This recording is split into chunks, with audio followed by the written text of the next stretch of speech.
Okay, so we've been learning about Heisei Gojo, completion of life's purpose now.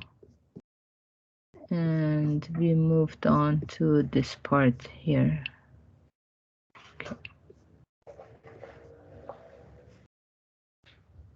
Okay, now I make it bigger. Yeah, absolute happiness, our purpose in life, also known as the path of no hindrance. And today we are here. Suffering turns to joy, happiness that defies common sense. Tanisho states that there is a world where desire, anger, jealousy, envy, and other blind passions or suffering are transformed to joy without any change in quality or quantity. This concept is summed up in the Buddhist expression, passions turn to joy, bonno soku bodai. Such a wondrous world is difficult to explain, but here's a story that may give the reader some idea. A young boy took a path over a mountain every day on his way to and from school, all alone. On days when he stayed late for some after-school activity, the way home would be dark and scary. In summer, he was burned by the hot sun, and in winter, he sometimes had to crouch down amid the howling winds of a blizzard. When it rained, the steep path turned into a cataract. The unhappy boy often thought resentfully, if only the school were closer, if only this mountain weren't here.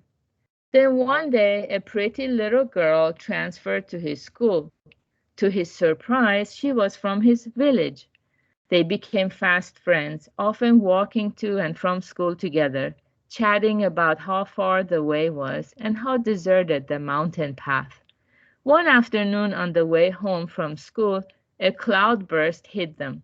The rain showed no sign of letting up.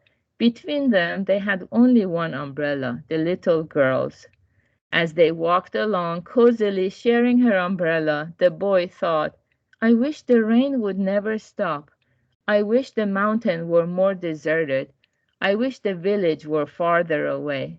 All the things he had suffered from and resented were the same, yet they no longer bothered him.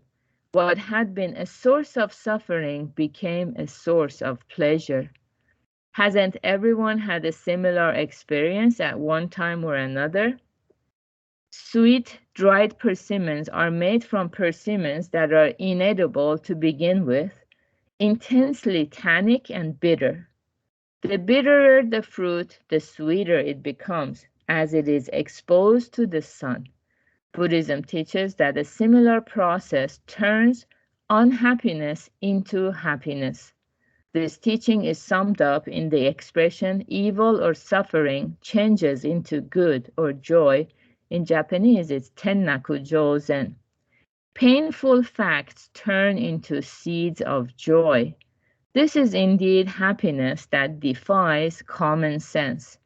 The source of tears shed by a heart that is consumed with resentment and bitterness, lamenting there is no one as unfortunate as me, transforms into the source of happiness and rejoicing. One looks smiling on adversity and sees with gratitude a shining world. Painful months and years of the past become seeds of bliss in the present. This is truly a wonder. The transformation of blind passions into joy is similar to the relationship between ice and melted water, Shinran said. If the amount of ice is small, the amount of water formed when it melts will likewise be small. A large block of ice or passions produces a large amount of water or joy. A plenitude of blind passions becomes a plenitude of happiness. Or in Shinran's words, the greater the hindrance, the greater the virtue. Okay, so up to here for today. Yeah, maybe I will explain it more in upcoming sessions. But basically, it's good to remember, once we know what is the purpose of life, life is not just a pointless, like today is Groundhog Day, by the way.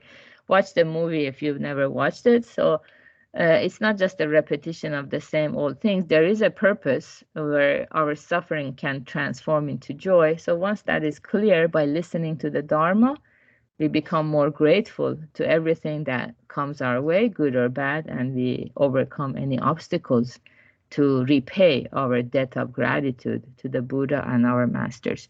So good job, everyone, for being here practicing together. Today we will have Purpose and Meaning Lab at 3 p.m. Pacific time and the advanced group session at 5 p.m. Have a wonderful Friday. Bye.